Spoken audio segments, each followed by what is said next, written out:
Ecclesiastes says the sleep of a labouring man is sweet. In other words, when you physically move through the day, you get physical exhaustion at night and you can sleep better. So arginine vasotocin is your natural painkiller, and arginine vasotocin puts you into a deep sleep. Hello and welcome back. I'm Barbara O'Neill, and today we're focusing on something that affects us all, especially as we grow older: sleep. Did you know that nearly 50% of older adults experience some form of sleep disturbance? Sleep is one of the cornerstones of good health, yet so many people struggle to get the rest they need. In this video, we'll explore natural remedies that truly work to help you get better sleep. I'll share practical tips backed by research so you can wake up feeling rested and rejuvenated.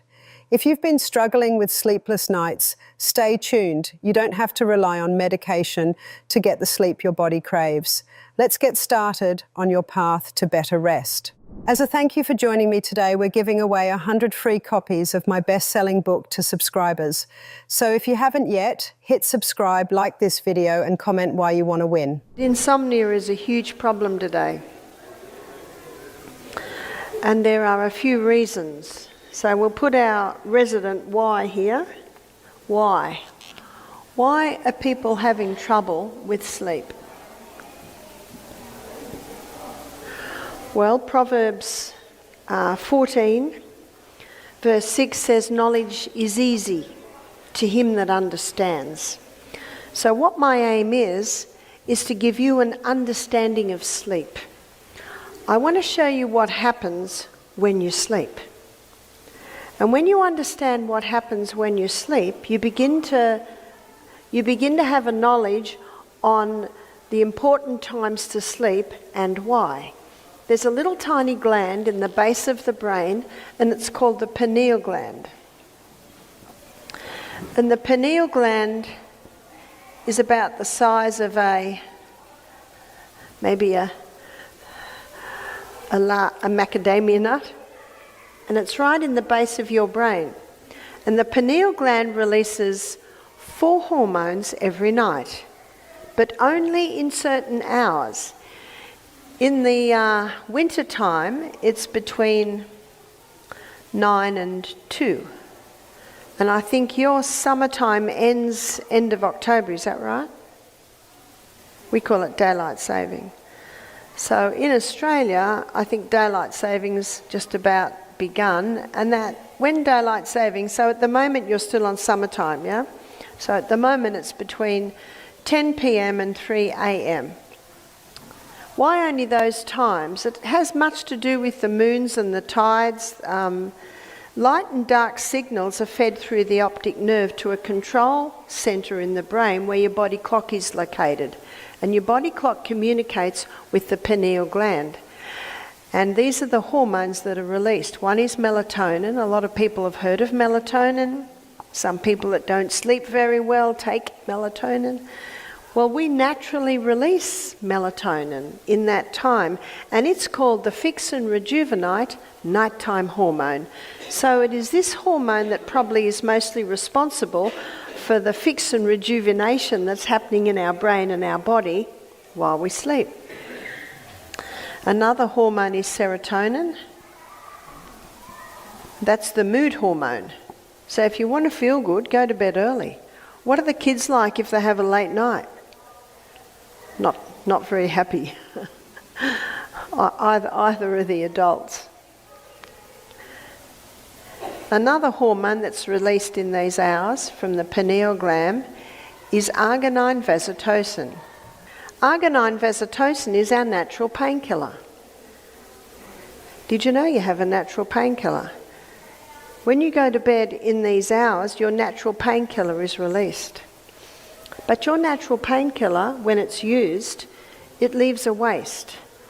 And if that waste hasn't been released, then the next night, arginine vasotocin won't be released. So how do we get rid of the waste from using our arginine vasotocin? That's exercise. When you exercise in the day, as you perspire, you are letting go of the waste. And that's why exercise is so important to be able to increase your ability to sleep. Exercise is a key factor in improving sleep quality. When you work out, especially earlier in the day, your body temperature rises and then gradually cools down as the day progresses. This drop in temperature is a signal for your body that it's time to prepare for sleep, helping you to fall asleep more easily and enjoy deeper rest. Regular physical activity also helps manage stress. High levels of the stress hormone cortisol can make it difficult for your body to produce melatonin, the hormone that regulates sleep.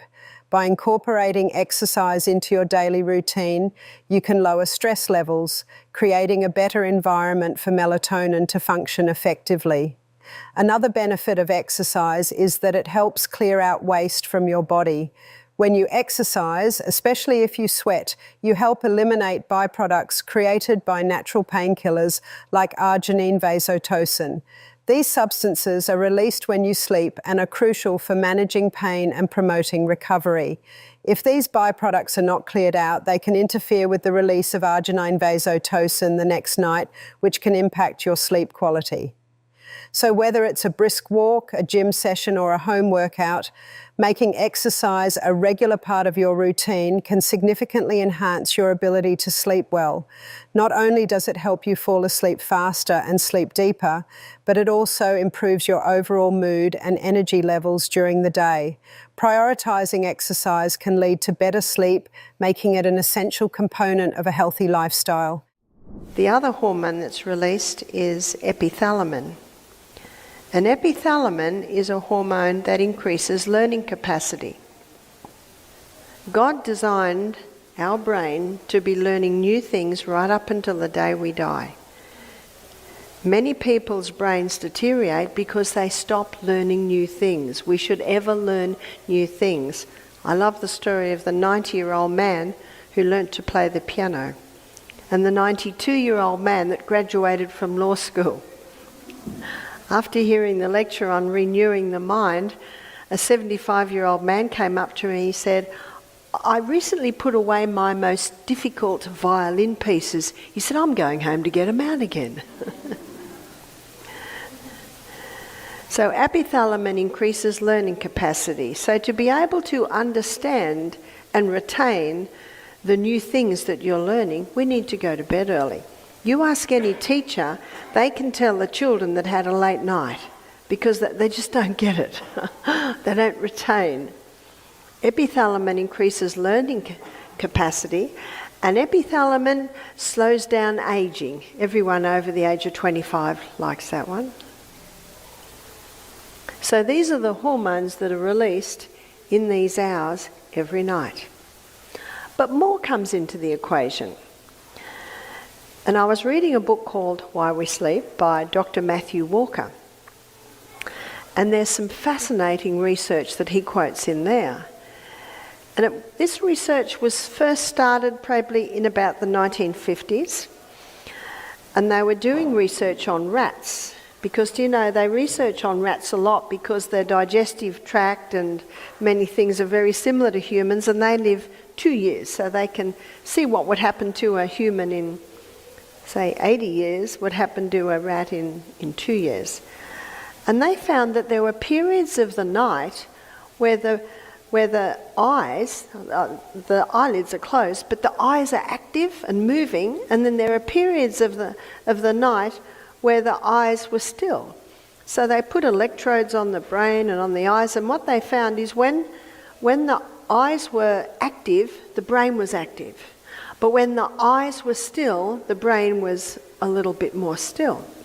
Some of the researchers, even their 2-year-old children, they had all wired up while they sleep. And, you know, they had lots of volunteers come in. Sometimes they did it on themselves, and they found that across board the same thing was happening. So what they did was they called the eye moving fast rapid eye movement time, and the eyes moving slowly non-rapid eye movement time. So let me show you what happens in those times. So in non-rapid eye movement time, they found that in the brain there's a courier service happening. Now, all through the day, everything that happens to us is stored in our hippocampus back here. It's called the short-term storage unit. While we sleep, there's a courier service that takes all of those memories from the day up to the cortex up the top. So that's a courier service happening in non-rapid eye movement time. The other thing that's happening in non-rapid eye movement time is the cleaning system. We just mentioned that, the glymphatic system.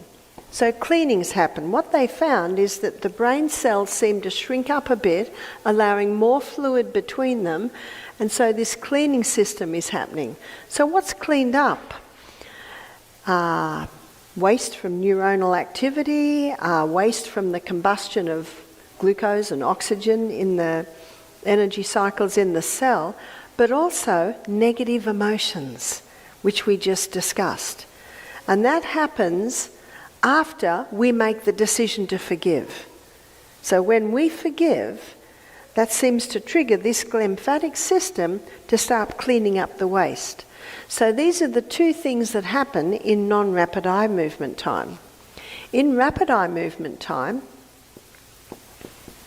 this is where dreaming happens. No wonder the eyes are moving fast. The dreaming. Also in rapid eye movement time is a filing system. Now what Dr. Matthew Walker was amazed at in the research that he was doing, and he's an atheist, and this is what he said. He said it's almost as if sleep has an intelligence. Dr. Walker's observation about sleep having its own kind of intelligence highlights just how complex and well-designed the sleep process is. During REM sleep, our brains do more than just dream. They also organise and make sense of the information we've gathered throughout the day. This filing system helps us connect old memories with new experiences, which plays a big role in problem solving and creativity. It's why sometimes we wake up suddenly knowing the answer to something that was bothering us before. REM sleep also helps us manage our emotions. When we reach this stage, our brain works on processing emotional experiences, making it easier for us to handle stress and maintain a stable mood. That's one reason why not getting enough sleep can make us more irritable or anxious, and why sleep deprivation is linked to mood disorders. On top of that, REM sleep is important for our physical health. It helps regulate our metabolism, keeps our immune system strong, and even affects our weight. Getting a good balance of non-REM and REM sleep means our bodies and minds get the maintenance they need to work well. All of this research shows just how important it is to get enough quality sleep. Going to bed early and allowing enough time for both deep sleep and dreaming ensures that we learn better, remember more, stay emotionally balanced, and keep our bodies healthy. Now, Dr. Matthew Walker, is a professor, and he was asked to write study tips for the university. And so the study tips that he gave for the university are very interesting. Number one, he said, sleep with your windows open. Here's the pure air. In fact, these are all the things we just listed. He said, have some sunshine every day. And I discovered that sunshine was the key to recovering from jet lag. When I go out in the sun, when I get into, say, America, I find going back to Australia is not as bad because I think I'm going with the revolution of the earth. But coming from coming from Australia to America, it's not easy. But I discovered that if I sat in the sun and I put my head up to the sun with my eyes closed and let the sun's rays go through my eyelids, and then I put my head down after about 30 seconds and open my eyes and just sit outside, then I sleep the next day. Do you remember one of the first things I said was light and dark signals are fed through the optic nerve to a control centre in the brain where your body clock is located.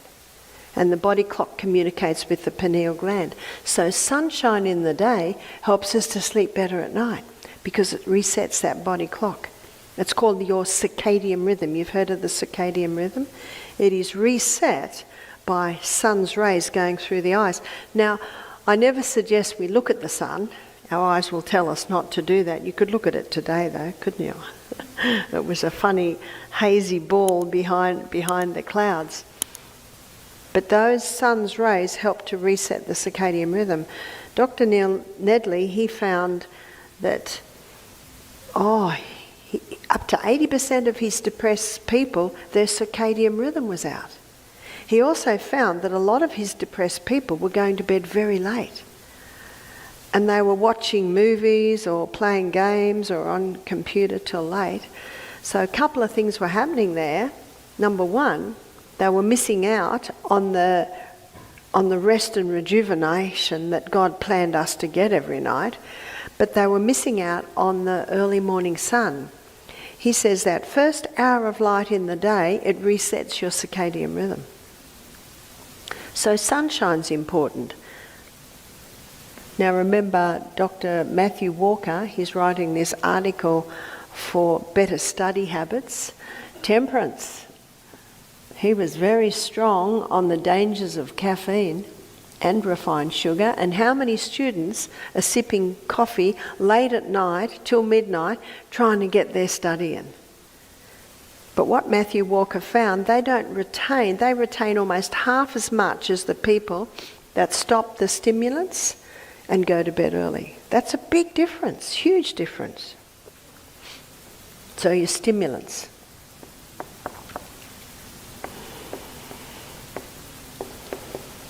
We'll put a big no there, no stimulants. And of course 4, this is 8 hours sleep a night. 8 hours, not negotiable.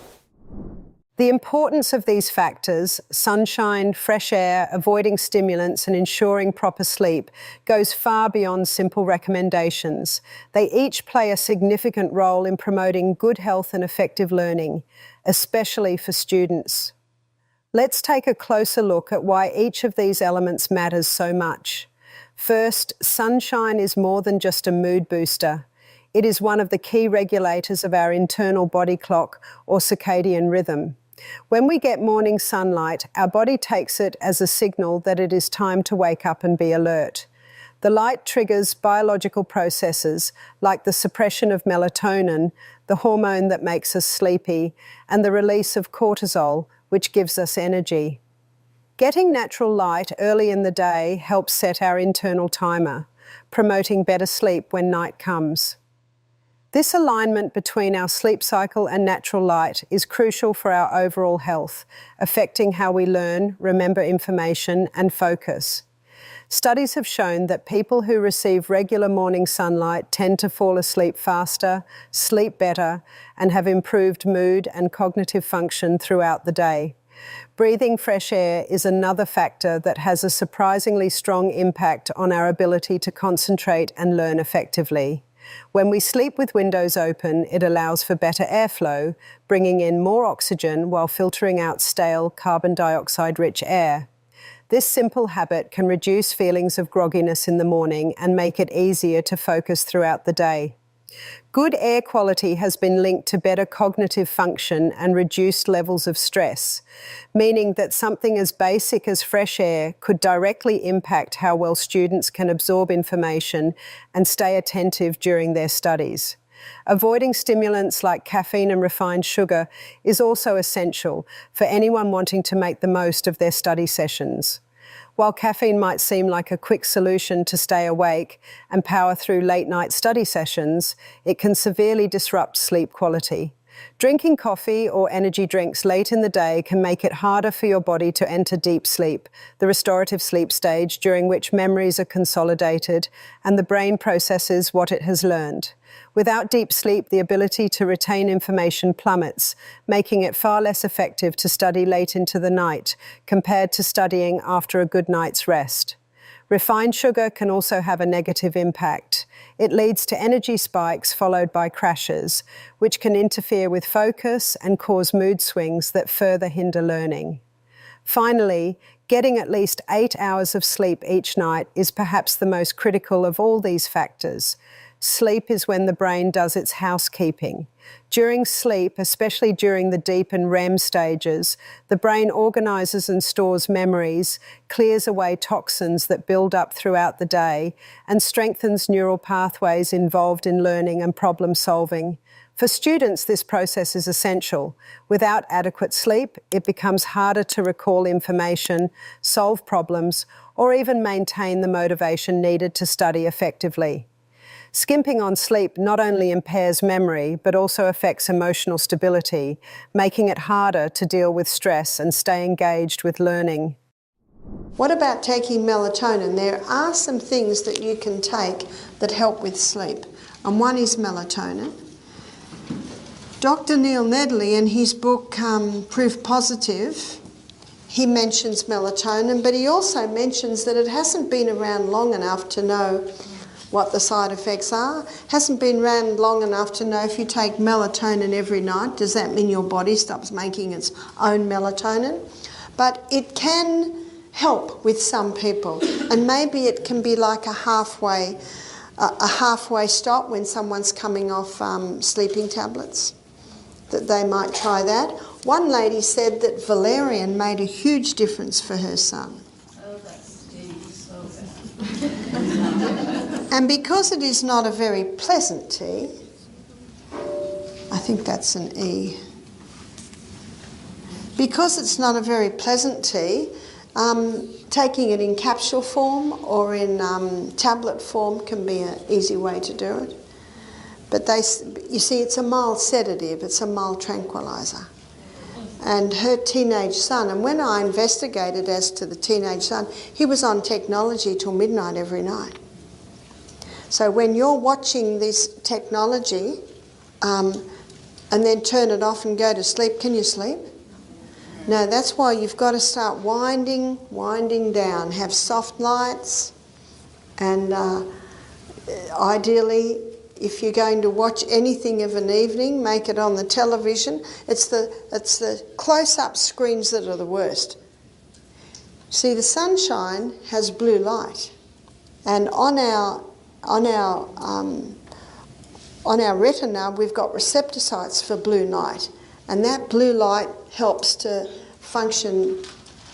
brain function, also helps with, of course, the resetting the body clock. And devices have blue light, but it's not the same frequency as the sunlight. But it's similar enough so that if you look at your phone in the middle of the night, that blue light gives a message to the brain that says, wake up, daytime. So the worst thing you can do if you can't sleep is look at your phone. So get the phone out of the bedroom. Because I live in Australia, so Australia right now is probably about, trying to think what time it would be, I don't know, about the middle of the day, I think, in Australia now. Just guessing, I'm not quite sure. Australia wakes up probably our 4 o'clock in the afternoon. So because I live in Australia and I've got WhatsApp and all my family's on WhatsApp, I put my phone on silent every night. Otherwise, in the other room, I hear bing, bing, bing. And of course, when you hear bing, what do we want to do? We want to go and have a look. So I put it on silent and charge them in the next room. Along with melatonin and valerian, several other natural remedies may help improve sleep quality. Chamomile tea is a well-known option for its calming effects, which can ease anxiety and make it easier to drift off. Additionally, magnesium can be beneficial for sleep. This mineral helps regulate many body functions, including sleep. Incorporating magnesium-rich foods like leafy greens, nuts, and whole grains into your diet can support better rest. Establishing a bedtime routine can also enhance your sleep. Activities such as reading a book, practicing relaxation exercises, or doing gentle stretches can signal to your body that it's time to wind down. Sticking to a consistent sleep schedule, going to bed and waking up at the same time every day, helps regulate your internal clock, making it easier to fall asleep and wake up refreshed. It's wise to limit caffeine intake, especially in the afternoon and evening. Caffeine can linger in your system for hours and may disrupt your ability to fall asleep. Finally, consider your sleep environment. A dark, cool, and quiet room promotes better sleep. Investing in blackout curtains or a white noise machine can make a significant difference in creating an ideal sleeping space. Thank you for joining me today as we explored natural sleep remedies that can truly make a difference in your life. I hope you found the tips and insights helpful and feel empowered to take steps toward improving your sleep quality. Remember, restful sleep is essential for your overall health and well-being. If you enjoyed this video, please like, share, and subscribe for more valuable content. Sweet dreams, and I'll see you next time.